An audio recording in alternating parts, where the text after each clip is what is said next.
Recording in progress.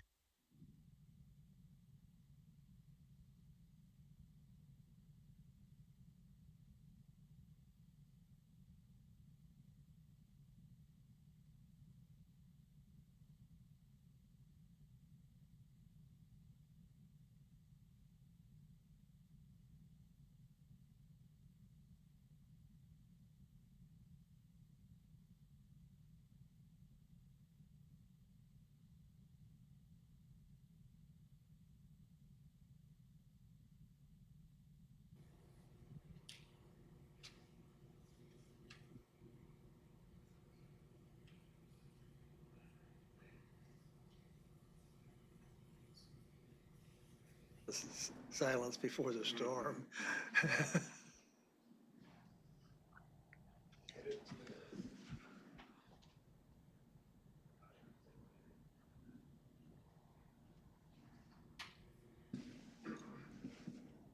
That clock's off.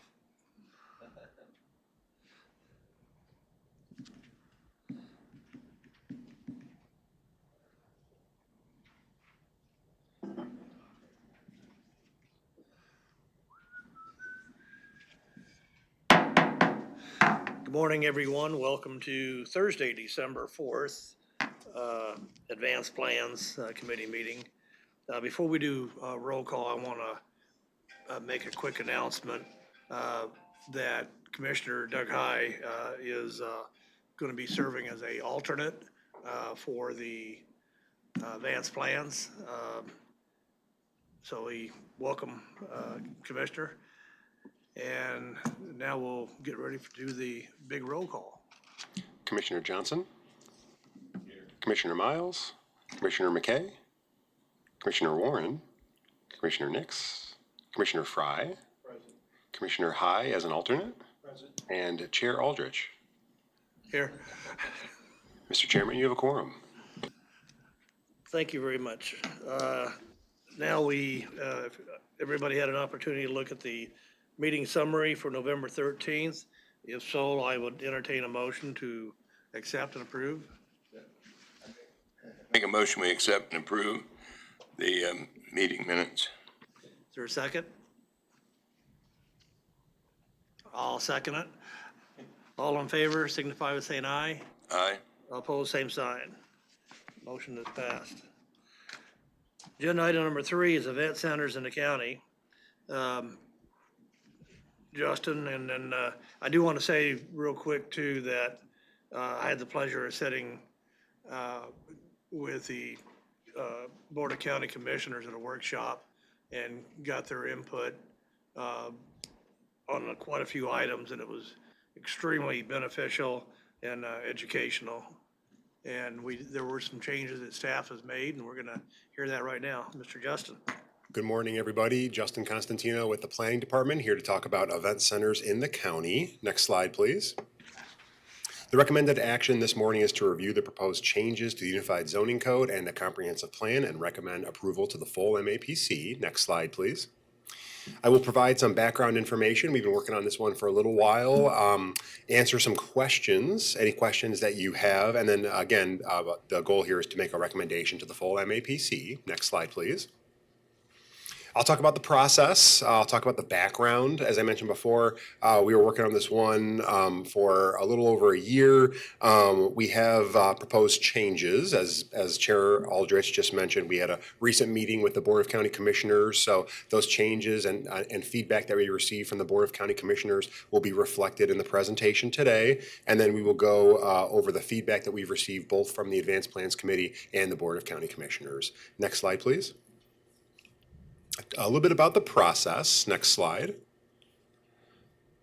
So we've had, this was initiated originally with the Board of County Commissioners. We've had several meetings at the Advanced Plans Committee level to discuss this particular agenda item. We recently went to the Board of County Commissioners again back on November 18th, I believe, to discuss this. As Chair Aldrich mentioned, he attended that meeting, got a lot of good feedback from them. I will go over that feedback momentarily. And here we are at the Advanced Plans Committee meeting. We will be making a recommendation to the MAPC today, and then ultimately, because it's a unified zoning code update, it will need to be approved by both the Board of County Commissioners and the Wichita City Council. Next slide, please.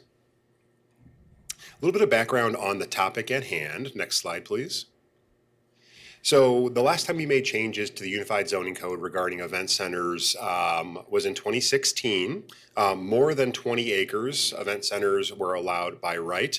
Less than 20 acres requires a conditional use. Fast forward to 2023, the Board of County Commissioners were receiving a lot of complaints regarding noise, trash, dust and traffic, some signage. We decided to bring the issue to the Board of County Commissioners back in October of 2023 to discuss those issues and discuss possible remedies. We came back again in December of 2023 to discuss that. Next slide, please. And then we came back again in late September to discuss that with the BOCC in September and October. First brought it to the Advanced Plans Committee in late October of 2024. That group voted to defer that until November 2024. We had a couple different meetings regarding this topic where we presented some draft changes. It was voted to defer, and then we had a couple meetings where we just kind of provided updates on the topic as well to give staff some time to work on the language for that. Next slide, please. And that brings us basically to today. As I mentioned before, the last time we talked about this at the Advanced Plans Committee was in November. It was a receive and file informational item. The reason for the receive and file was to basically give us some time for a few days later to discuss that with the Board of County Commissioners, and then we did do that. So I will provide that information, I believe, on the next slide, please. So from the 11/18 Board of County Commissioners meeting, what staff had been working on prior to that meeting was specifically noise enforcement and ultimately how we enforce event centers in the county. We talked about setbacks and noise enforcement specifically. The feedback that we got from the Board of County Commissioners was that they weren't really interested in measuring, limiting, or enforcing noise. Previous text amendments had language in there about decibel level, and they said ultimately that might be too difficult to enforce, so they would like to remove any language regarding decibels and noise. They said that they were interested in using setbacks from residential dwellings specifically to mitigate noise. And there was some discussion about maybe even doubling the setbacks from residential dwellings specifically. So there is a difference between setbacks from residential dwellings and a difference between setbacks from the property line. I'll go into that nuance momentarily. And overall, the general consensus was that they were generally apprehensive about over-regulating event centers in the county. So I'll go into specifics shortly. Next slide, please. So just to kind of backtrack, give some folks some background on this again, the Unified Zoning Code currently defines event center in the county as premises that are frequently rented out for public or private activities. They're not repeated on a weekly basis. They're not open to the public on a daily basis, except times when the event is scheduled. Next slide, please. These are our existing regulations. They're currently permitted in the LC, GC, LI, and GI zoning districts. They're permitted in the rural residential zoning district if the property is greater than or equal to 20 acres and is in compliance with the applicable conditions. If the property is in the RR zoning district, is less than 20 acres, a conditional use is required. So those are the existing regulations. Next slide, please.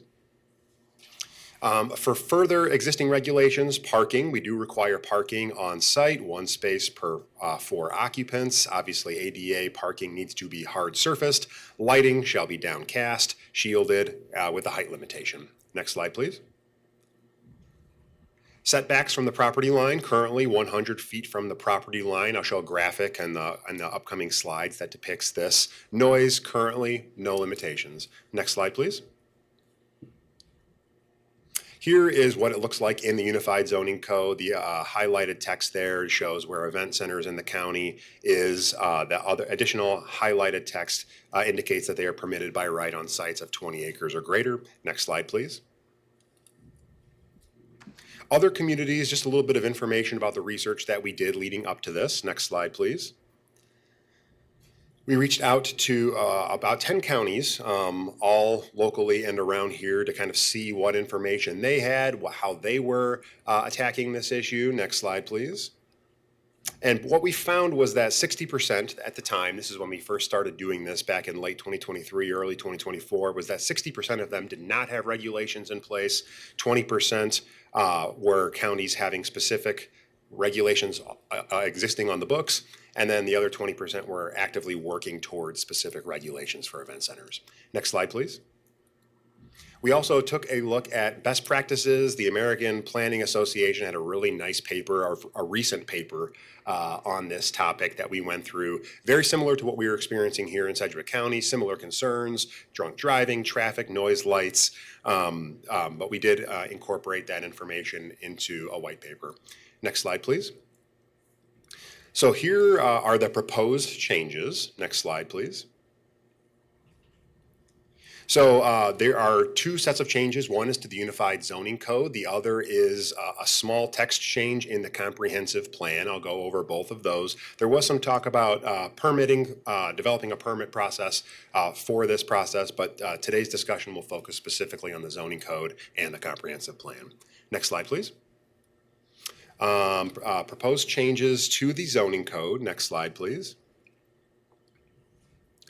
So the process would be a conditional use for the rural residential zoning district, and then by right in LC, GC, LI, and GI. Next slide, please.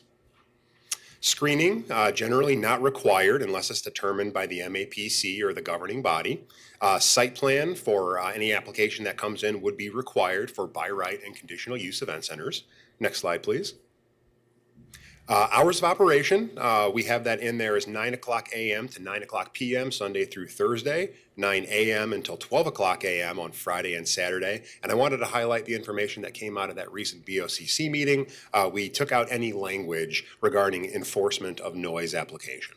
Next slide, please.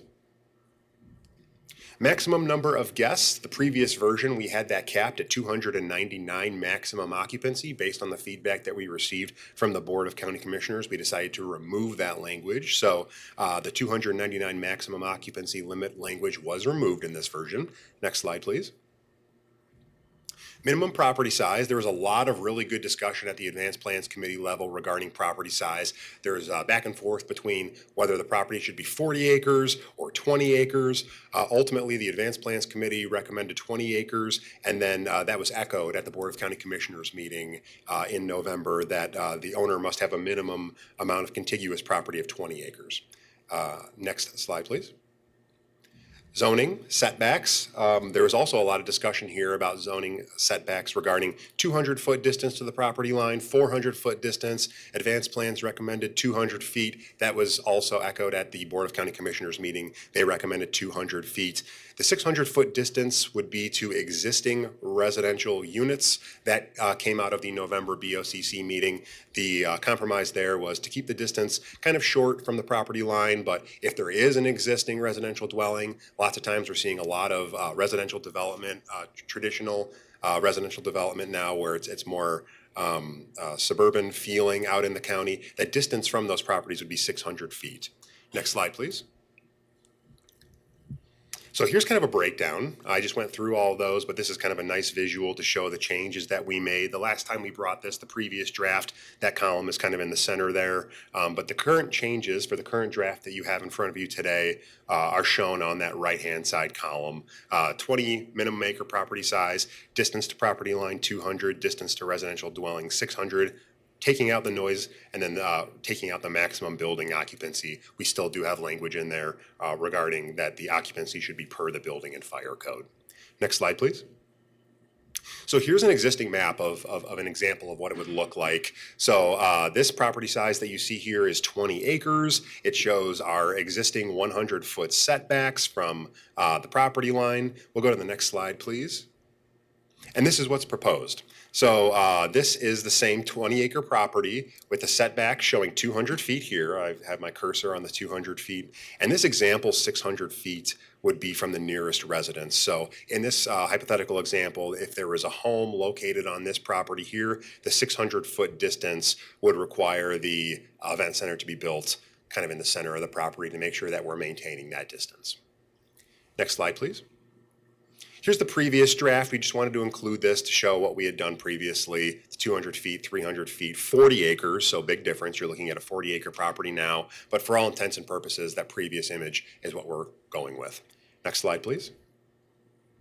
Proposed changes to the comprehensive plan. I mentioned everything that goes into the Unified Zoning Code text. We added a brief paragraph in the comprehensive plan regarding rural event centers for public and private activities, that they are discouraged near residential subdivisions and or sensitive land uses. They should have restrictions that mitigate nuisance or hazard impacts on surrounding properties, noise, light, dust, parking. Again, we're getting a lot of that language from best practices. We figured since we were updating the zoning code, it would be best to get some language in there about event centers because there currently is not any in the comprehensive plan. Next slide, please.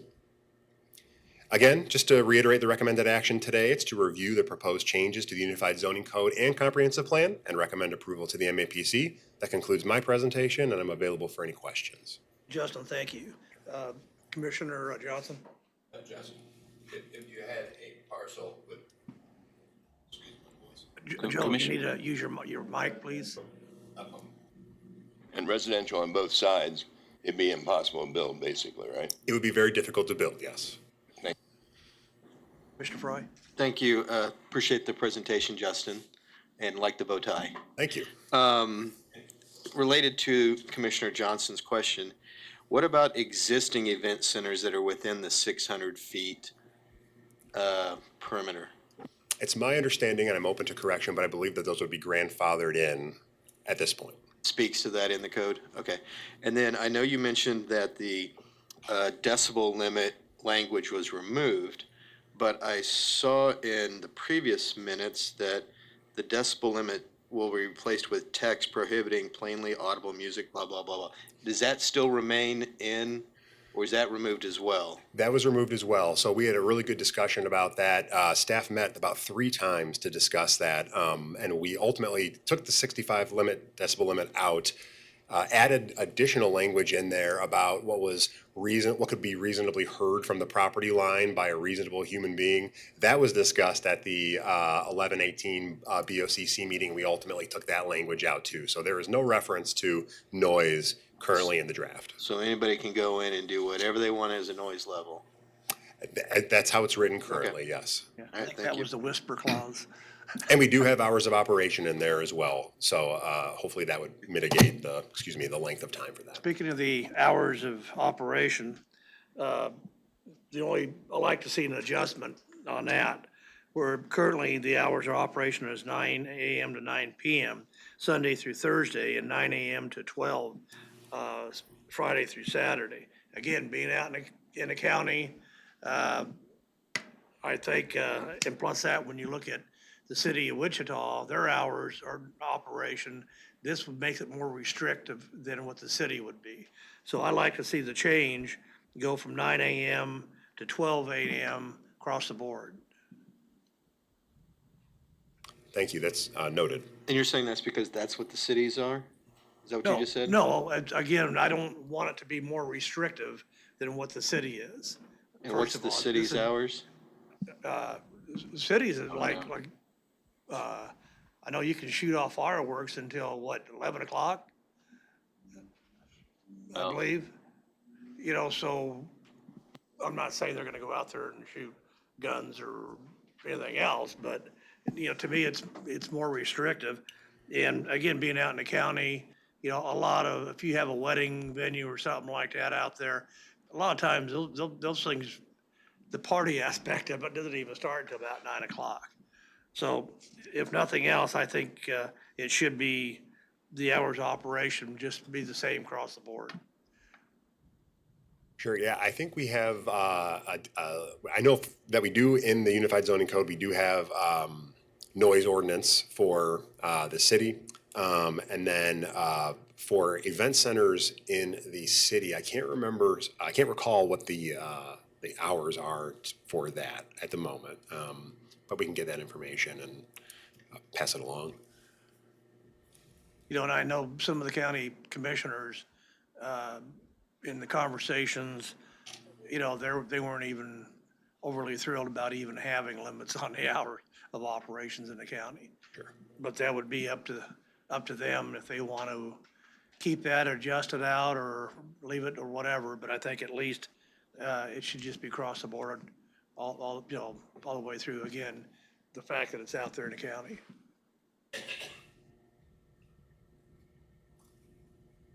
Any additional comments or concerns? If not, Justin, thank you. And the recommendation is to approve and move it to the full body MAPC. I'll make that motion. Pardon me? I'll make that motion. Does that also include the hours of operation from 9 a.m. to 12 a.m. across the board?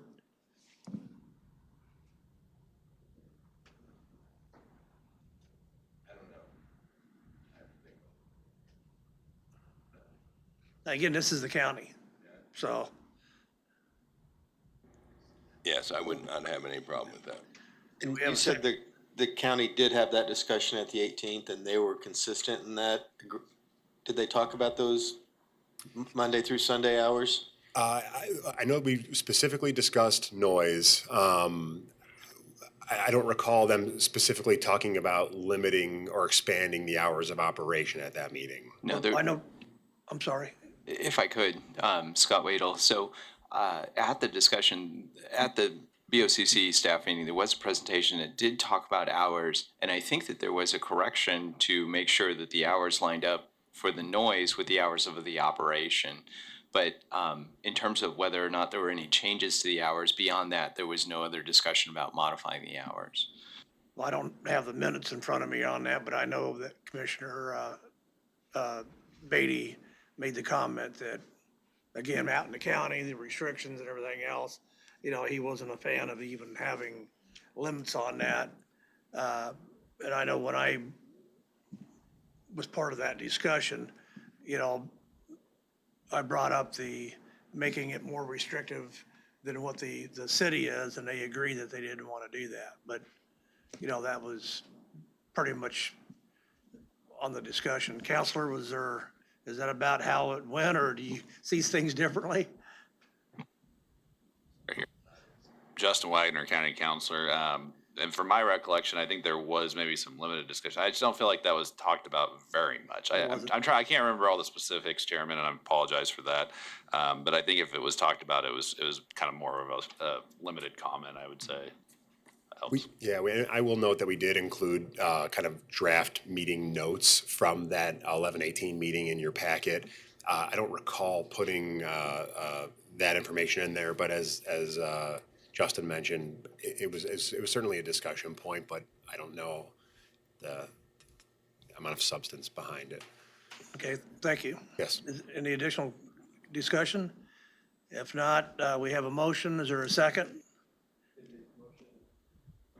Did you agree to that? Yeah, I agreed. I'll make the second. If there's not a second, we'll call a vote. All in favor signify by saying aye. Aye. Aye. All opposed, same sign. Motion passed 3-1. This is only to send it to the full group. Yes.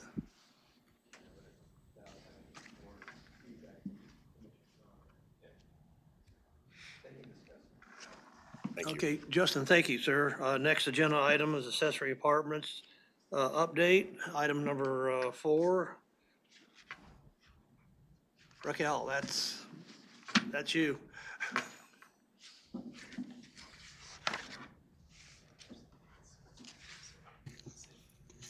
Good morning, Commissioners. This is, I'm Raquel Ordonez. I'm going to talk about accessory apartments, Unified Zoning Code update.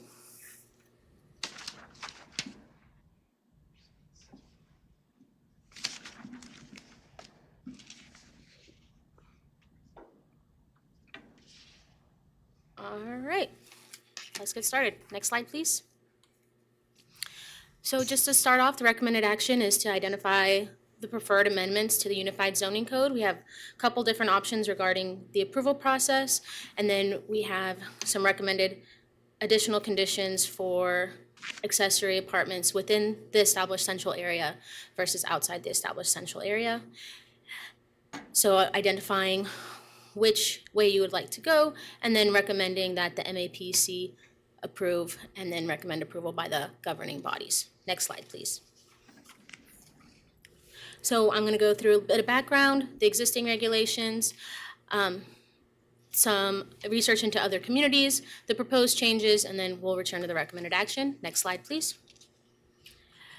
One of the big questions that we would like feedback from you guys on today is whether accessory apartments should be eligible for approval by administrative permit or by right in Sedgwick County, and then should it be eligible for approval by administrative permit or by right within the city limits of the city of Wichita.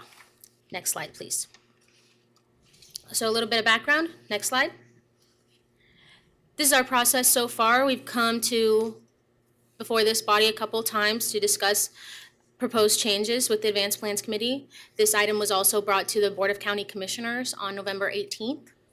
We had good discussion there where the Board of County Commissioners indicated they had a preference for a by right process. Here today, we're at the Advanced Plans Committee again, recommending that you move this along to the full MAPC, and since it is a unified zoning code change, it will need to be approved by the Board of County Commissioners and the Wichita City Council. Next slide, please. And these are just some brief notes from those meetings. This was initially discussed on September 11th of 2025 here with the Advanced Plans Committee. On October 9th, staff brought additional information regarding the number of approvals. November 13th, staff presented the draft changes, and November 18th, we discussed those draft changes with the Board of County Commissioners, where once again, they indicated a preference for a by right process. Next slide, please. Can we go back one slide? And here's just a brief reminder of those case numbers. These haven't been updated since September, but 71 total cases as of September 2025, 58% in the Sedgwick County, and 42% located within the city of Wichita, all of which have been approved by the MAPC. Next slide, please. All right, now we'll get into the existing regulations. Next slide, please. So an accessory apartment is currently defined as an accessory use dwelling that may be wholly within, may be detached from a single family dwelling unit. So it can be inside, outside, or detached, has to be accessory to a single family dwelling. Next slide, please. Currently, an accessory apartment is permitted by right in these zoning districts. Again, it must be accessory to a single-family dwelling, and it must meet the supplementary use regulations outlined in Section 3/D6A of the Unified Zoning Code. Next slide, please. And here's where we're proposing changes. Currently, an accessory apartment requires a conditional use in the following zoning districts: rural residential, the single-family residential districts, and two-family residential manufactured housing and neighborhood office. So this is where we're seeing most of our accessory apartments come through anyway, because it must be accessory to a single-family dwelling. These are the zoning districts where single-family dwelling units are located at. Again, must meet the supplementary use regulations. Next slide, please. These are those supplementary use regulations. This is what it looks like. Section 3D6A in the Unified Zoning Code. It regulates the number of units, limiting it to one per lot. The appearance has to be compatible with the main dwelling unit and the character of the neighborhood. The ownership of the accessory apartment must remain accessory to and under the same ownership as the principal dwelling, and utility service must be provided not as a separate service from the main dwelling, so it has to have the same water and sewer service. Next slide, please. And this section is also existing in the Unified Zoning Code, and this is setback requirements for all accessory structures. In the most restrictive district, which is rural residential, to the MH district, manufactured housing district. And we are not proposing any changes to this section. This will remain applicable to accessory dwelling units. Next slide, please. The existing conditional use process for majority of the accessory apartments that we receive is a conditional use process, which is a 60 to 90-day process, requires a public notice process, and will be presented at multiple meetings: Small City Planning Commission, the CABs, the Planning Commission, and then ultimately the governing body, either the Board of County Commissioners or the City Council. Next slide, please. And then a brief overview. We looked into other communities. Next slide, please. I looked into these 6 communities. I included a matrix attached to the staff report, which outlines their other additional conditions and regulations regarding parking, utilities, design guidelines, their setbacks, and all of that in detail. That matrix is included as part of your packet. I also included the process they use for approvals. So 3 of these localities allow accessory apartments by right. 2 of them use an administrative approval process, and Tulsa, Oklahoma uses, they call it a special exception process, but I looked into it and it is similar to our conditional use process where there's public notice, has to go to the Planning Commission, there's multiple public hearings, and ultimately is decided by the governing body. Next slide, please. And now we're going to get into the proposed changes. Next slide, please. So we're proposing changes in 3 areas. First is the term or definition. Currently, zoning code uses the term accessory apartment. A more commonly used term is accessory dwelling unit or ADU. We're proposing on changing just the term and slightly modifying the definition. Again, the approval process, determining what is the right fit for Sedgwick County in the city of Wichita, an administrative approval or a by right, and then also modifying the conditions. Next slide, please. Again, proposed new term, accessory dwelling unit instead of accessory apartment. The definition remains mostly unchanged, except we are proposing to allow an ADU accessory to a duplex as well as a single-family dwelling unit. Next slide, please. Again, proposed process. Conditional use is the existing process that's used, 60 to 90-day process. We have the option for an administrative permit, which would be about 20 days and requires limited public notification and allows for an appeal process from the neighbors, or a by right process where they would not need to go through the planning department and those plans would be reviewed by MABCD. Next slide, please. Again, here's a little bit more detailed what that administrative permit process looks like. 14-day protest period. Public notice is mailed out to only the landowners that are abutting or across the street or alley to the subject site. This is a similar process to what is currently used for short-term rentals and daycare general. Next slide, please. Option 2, allowing accessory dwelling units by right. They are still subject to all of the supplementary use regulations, the setbacks, and all of that. No public notification process, and again, the site plan is reviewed by MABCD. Next slide, please.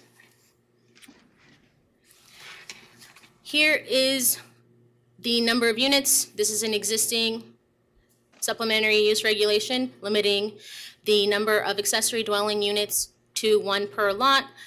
We have added a stipulation to address concerns that we have heard from this committee about the acreage and allowing multiple conditional use being applied to large properties with a large acreage, and then not that conditional use giving them permission to do multiple accessory dwelling units on if that property was to be subdivided.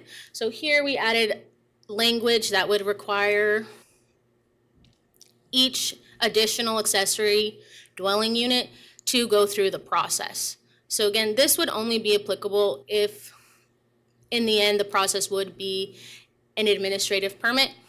If it's by right, it doesn't go through here anyway.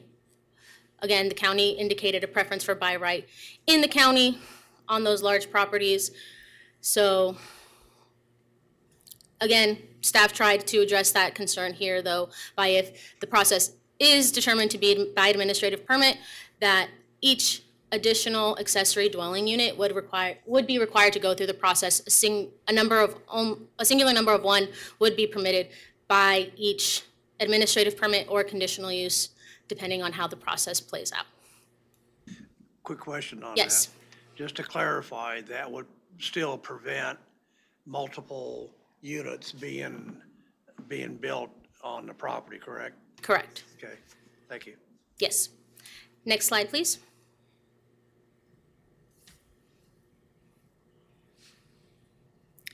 Next, next supplementary use regulation is the appearance. The appearance shall conform to the architectural style and materials of the principal dwelling. An appropriate degree of harmony shall prevail between the architectural quality of the proposed accessory dwelling unit and the surrounding neighborhood. This condition will apply to properties inside the ECA and outside the ECA, but nothing more than this would apply to properties outside of the ECA. Inside of the ECA, we have proposed additional ways to measure and regulate the architectural style, the materials, and the appropriate degree of harmony. Next slide, please. And again, that's only on the conditional administrative permit, not on, No, this would By right. still be applicable to by right. So all of these conditions would still be applicable to a by right process. The appearance would still need to be in harmony with the principal dwelling, even if the process was by right. Inside the established central area, we have proposed conditions for regulating the architectural style, the exterior materials, the roof pitch, and the percentage of windows on the frontage.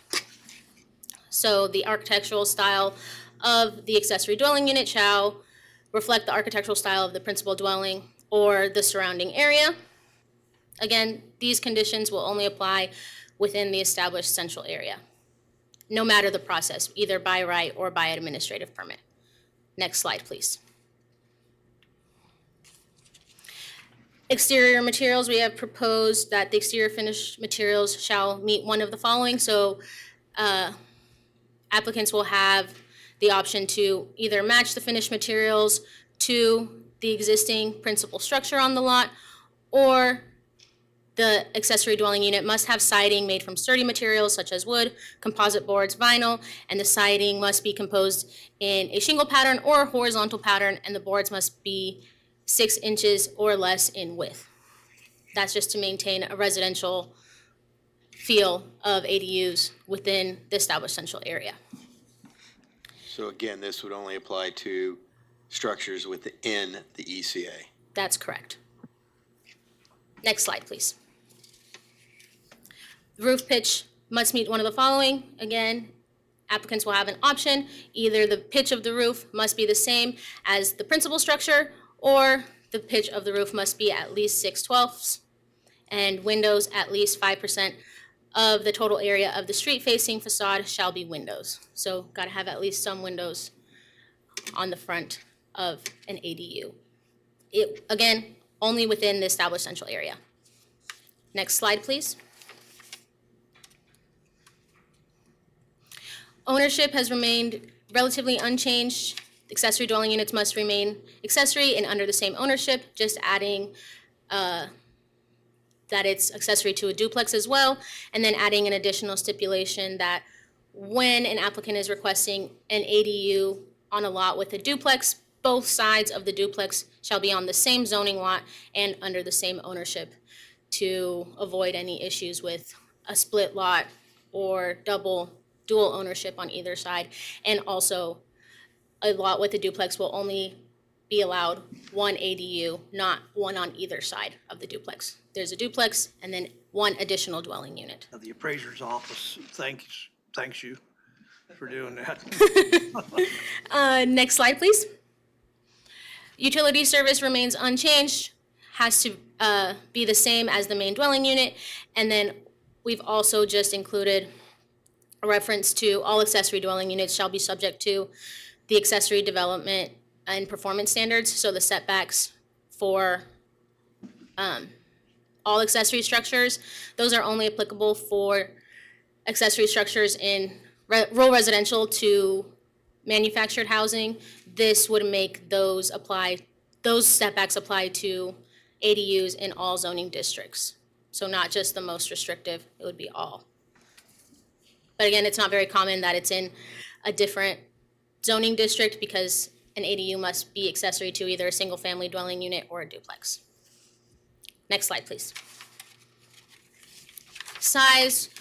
The size of an ADU within the established central area shall be limited to 1,000 square feet. And we are also proposing to reduce the parking requirement to none. The existing parking requirement is 1 per ADU, 1 off-street parking space. Next slide, please. And we're back to the recommended action, identifying the preferred process, the preferred conditions, and then recommending approval by the. Mr. Weddle? Yes, Raquel, thank you very much for the presentation. If we could, for the folks in the back, if we could go back to the PowerPoint slide that showed the appearance requirements. There was a question about whether or not that applied outside of the ECA, and my question is, I think I know I reviewed the PowerPoint.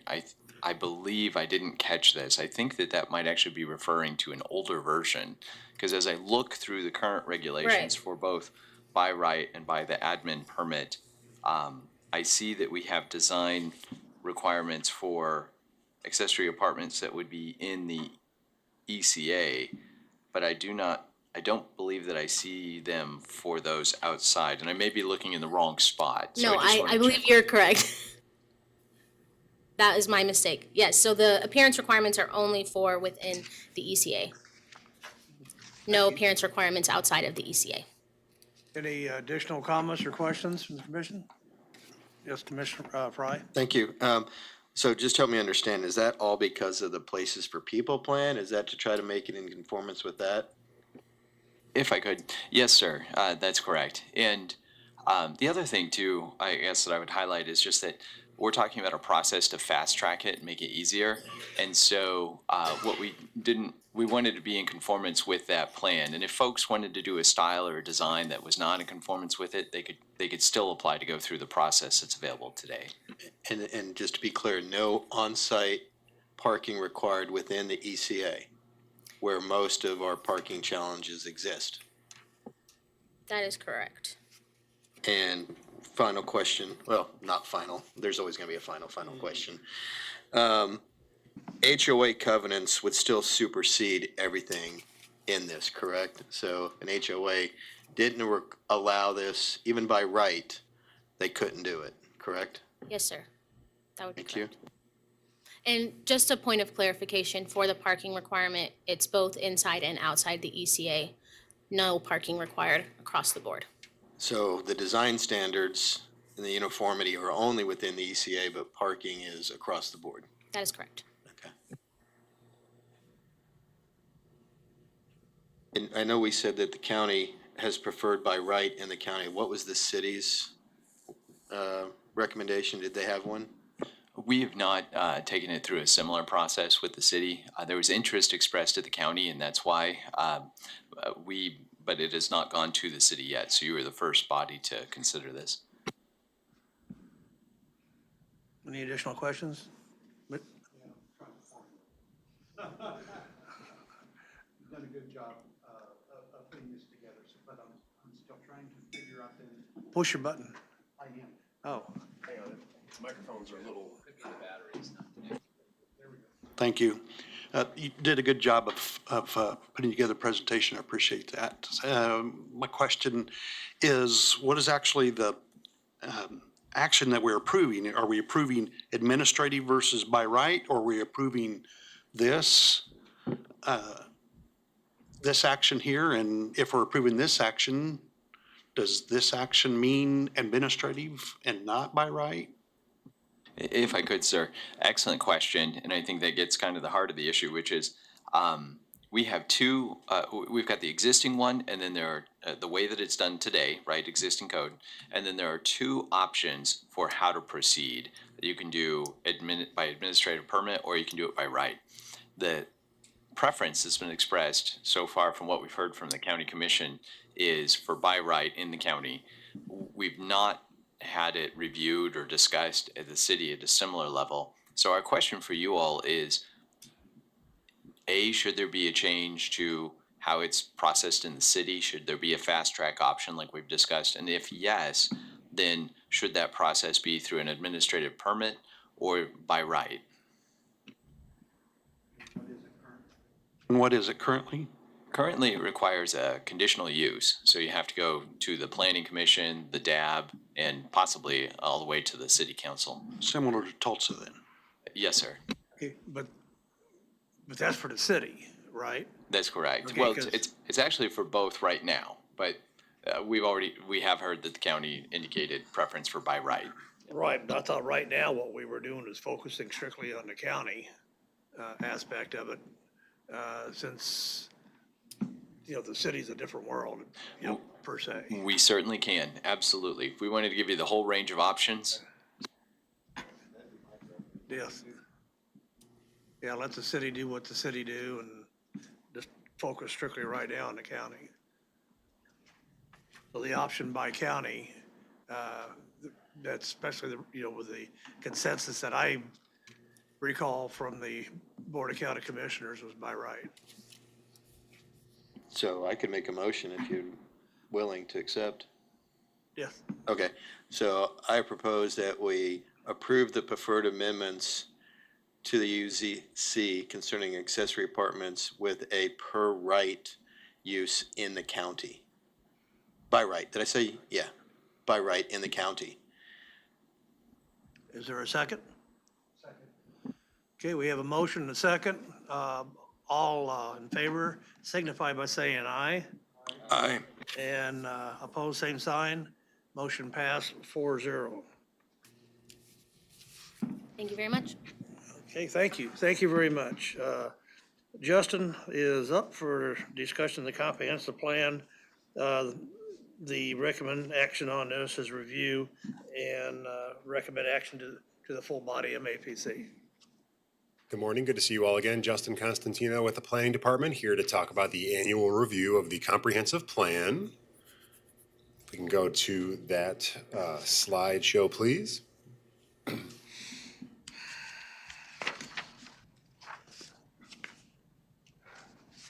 Thank you. Next slide, please. So the recommended action today is to basically review the comprehensive plan and determine if any amendments should be considered. And the second part is to recommend preferred comprehensive plan amendments, if any, to the full MAPC to consider. I'll provide a little bit more context on the forthcoming slides. Next slide, please. So a little bit of background, the comprehensive plan or the community investments plan was adopted back in 2015 for the city, 2016 for the county. We have had several plan amendments to the comprehensive plan since then. In 2019, the Places for People plan was adopted as an amendment to the comprehensive plan. Also, we added the Delano neighborhood plan in 2019. Following 2019, the South Central neighborhood plan was added as an amendment to the comprehensive plan in 2020. And then most recently, the College Hill neighborhood plan was added as an amendment to the comprehensive plan just this year. Next slide, please. A little bit of background about why we're doing this and why we're presenting this item is that Kansas state statute requires that at least once a year, the Planning Commission shall review or reconsider the comprehensive plan or any part thereof. It's an opportunity to have discussion about the comprehensive plan, propose amendments, extensions, or additions to the plan, and staff is requesting that the MAPC review the existing comprehensive plan to determine if there's changes, updates, or additions that should be considered. We want to bring this to the Advanced Plans Committee first, and then we will be bringing it to the full MAPC later on this month. Next slide, please. Just wanted to provide a little bit of context. Some of you may recall that back in October of 2024, the Planning Department released a request for proposals for consultants to provide professional services to update the comprehensive plan, specifically the locational guidelines and the two maps depicted on your screen, the 2035 Future Growth Concept Map and the 2035 Urban Growth Areas Map. It's been about 10 years since we've made any formal amendments to these maps, so we felt that 2024-2025 would be a good time to make these changes. Next slide, please. We did finalize an agreement with PEC, Professional Engineering Consultants. We expect this project to commence during the first quarter of 2026. So it'll be quite an extensive process. We'll have a steering committee involved with that, and the goal will be to look at those three specific areas, those two maps and the locational guidelines to make updates.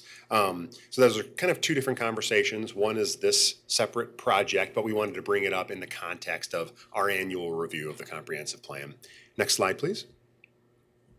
So again, the recommended action is to review the comprehensive plan, determine if any amendments should be considered, recommend preferred comprehensive plan amendments to the full MAPC to consider, but mostly it's just kind of an exercise for us to discuss the comprehensive plan, get any feedback that you may have, and we'll certainly pass along that feedback to the full MAPC come later on this month. So that concludes my presentation, and I'm available for any questions.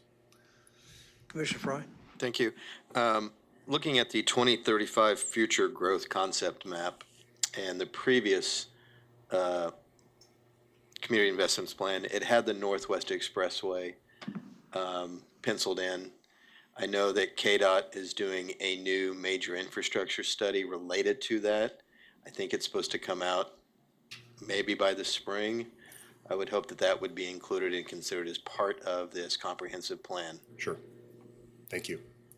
I think the 97 MIS that was done had a lot of projections for growth in residents in the study area as well as jobs, and all of that has been exceeded early. So I think it's when you're looking at the growth of this county specifically, that's the hot areas. Any additional questions, concerns? Justin, I'm gonna sort of delay this a little bit and just chat a little bit, just so we can have our quorum back. Commissioner High stepped out for a second. And again, this is just, the reason why we're hearing this now, as you said before, is strictly because, you know, it's required by Kansas statute. We're in the process right now of forming the committee, and I think it's been pretty much formed, it just hasn't been finalized. Is that correct, Scott? I believe the names are still under consideration. I think a preference has been expressed, but there's been no formal appointments made Okay. at this point. Okay, thank you. Well, Justin, I think all my questions have been answered. Okay, wonderful. And if anything comes up, you know, certainly let us know, but we will be providing updates on that comprehensive plan process as it commences or early part of next year. I appreciate it. The recommended action is to approve and move to the full body MAPC. Do we have a motion to move that forward?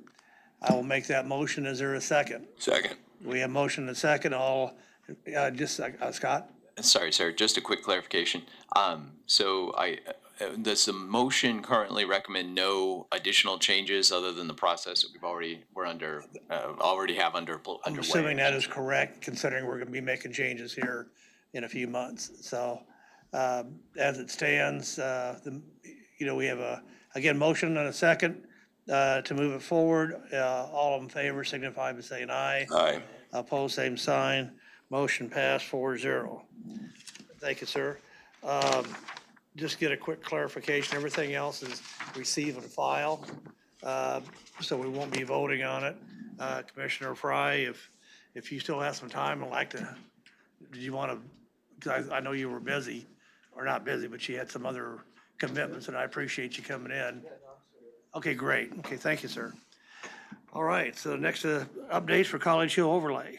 I'll move through this one pretty quick. As Chair Aldrich mentioned, it's a receive and file item. Just an update on the College Hill overlay process. As you are all aware, the College Hill neighborhood plan was approved by the Wichita City Council and the Board of County Commissioners earlier this year in July 2025 and August 2025, respectively. The College Hill Neighborhood Steering Committee is currently working on the second portion of that project, which is the overlay.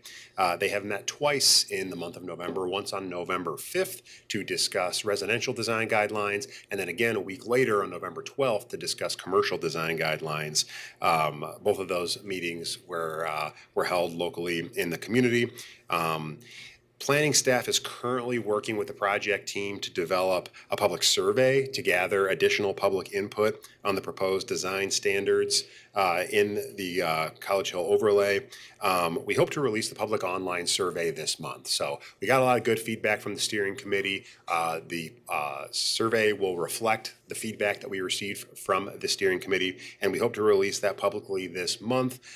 We will obviously release that through Constant Contact. It'll be posted on our website at wichita.gov/College Hill. And we will be providing updates on that process as we go along. So as I mentioned before, for up-to-date information, we encourage folks to visit the website wichita.gov/College Hill. And I'm open to any questions on this update. Any questions? Seeing none. Justin, thank you, sir. Thank you. We'll move to item number 7, MAPD updates. Mr. Waddle.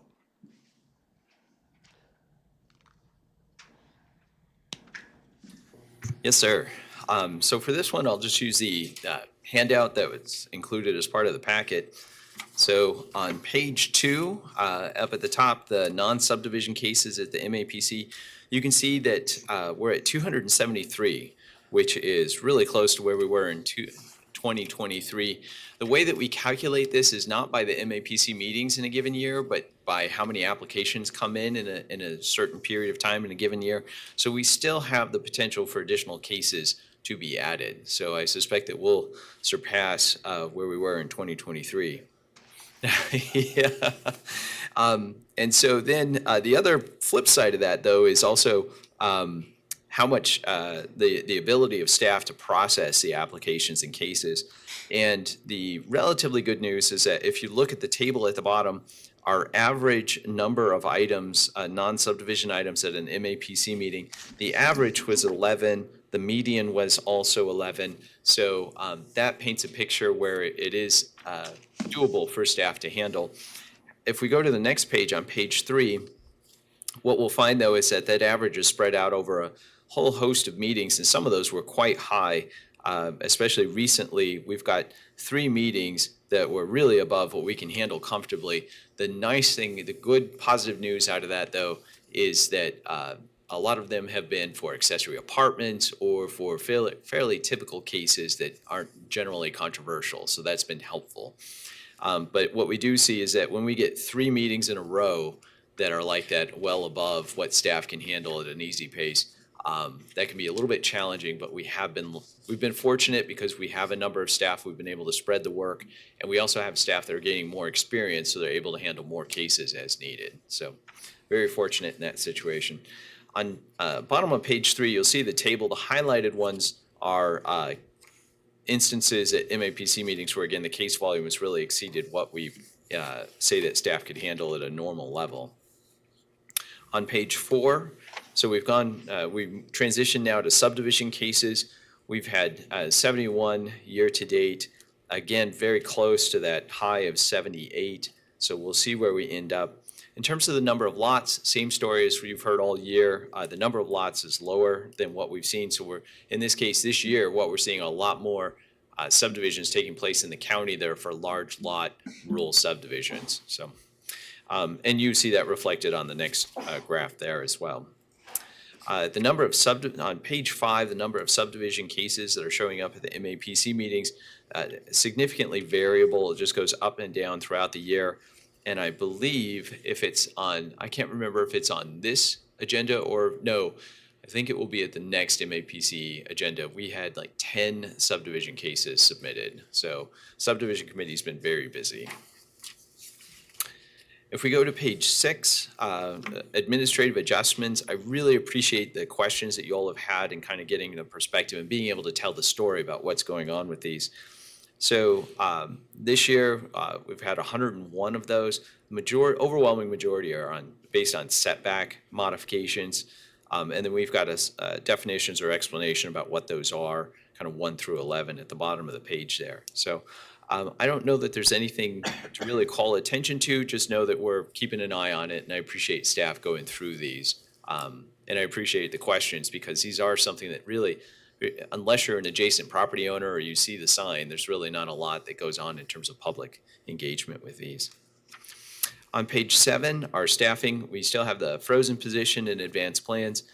The good news is that for the zoning enforcement staff, we have made an offer to an individual and they've accepted. And so starting later on this month, we'll have an individual working part-time in the planning department doing enforcement for short-term rentals.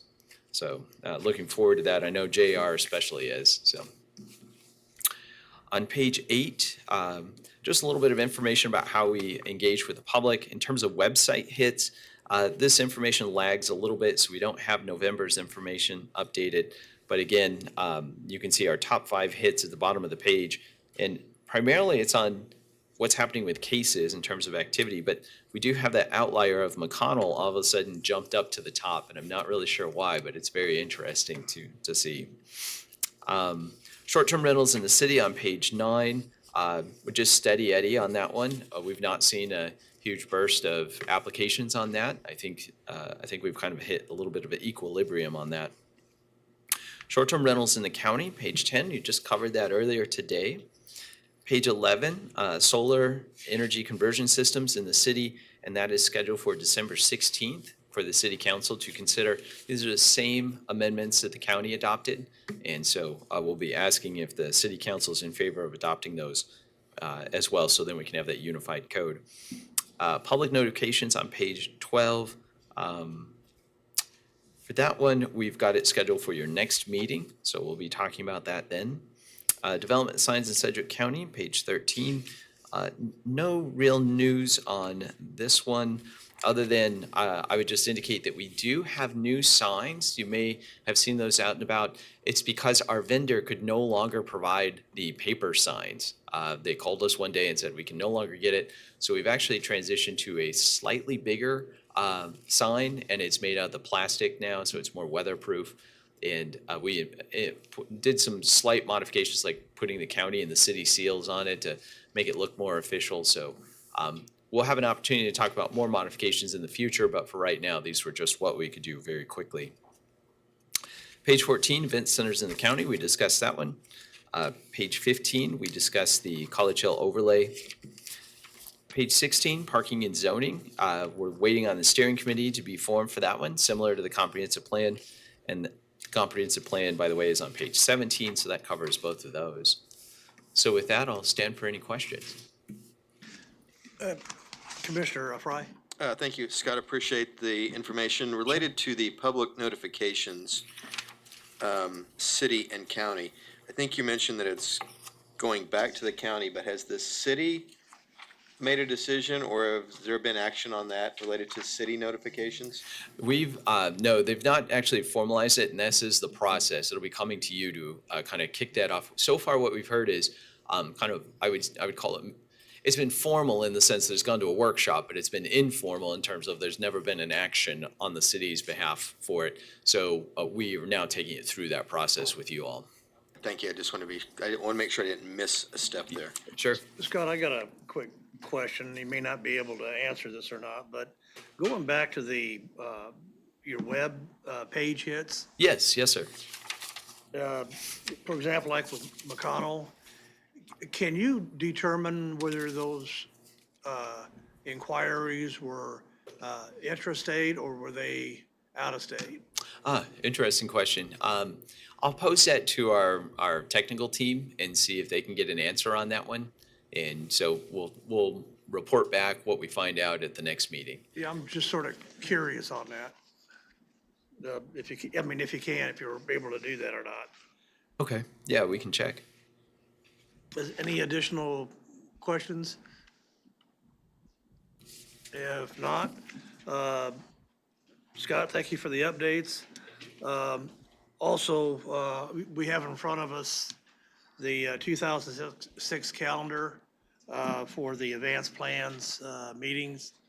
So if you'd go ahead and take those, and then we'll need to make sure that the other members who aren't here also get a copy of that. I don't see anybody here from the public, so I don't have to worry about any public comments right now. Is there any additional, yes, Commissioner Johnson? If I can talk. You're all all familiar with the downtown plan 2035, right? And I was in a meeting earlier this morning where they were talking about a timeline. And I assume it would be appropriate for them to bring it to MAPC at some point. Is that right, Scott? Yes, sir. And then we would take it up as advanced plans. yes, sir. Okay, that's what I indicated to them, because they were talking about taking it to the city council. We've had some discussions with some representatives from downtown about the adoption process. They have a couple of options. They could adopt it as an element of the comprehensive plan, which is how the current downtown plan has been adopted. Or they could take it simply for endorsement by the city council. But either way, they'll have to do something with the existing downtown plan that's adopted as an element of the comp plan. So we've given them some process charts and diagrams to give them examples You about how mentioned that that. might look. I appreciate it. And I suppose the other thing is they could just adopt it and say it's their plan and not ask for approvals. It is correct. The benefit that they get from having Yeah. it either endorsed or some action by the city council is that it makes it much more favorable to get projects in the capital improvement program.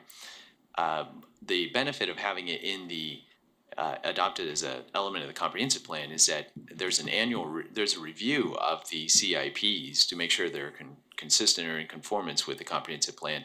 And so they get that added benefit of that review for any projects downtown to see they're consistent with that plan. Thank you. Mr. Fry? Yeah, related to that, since good catch, is the park and open space master plan part of the comprehensive plan? Because that is underway right now to review that and build a new park and rec open space plan. We'll have to look into that. I remember working on it, but I can't remember how it was adopted at the end. Yeah. Again, because of the CIP element, I think that would be important to be included in the comprehensive plan. Now, the downtown plan, does that include the modifications to Douglas? We could have a much longer meeting about that one. That would be part of it. Yeah, because it just always has amazed me that, several years ago, the Douglas was, the brick had the center tree rows, real pretty angle parking, and a whole lot of people were downtown shopping and having a good time. And then somebody with all their wisdom decided, let's tear all that out and make it basically the way it is now. And now they turn around and says, nah, let's tear all that out and basically put it back the way it was. I love the progress. So, It shows we're not scared of change. yeah, you got that right.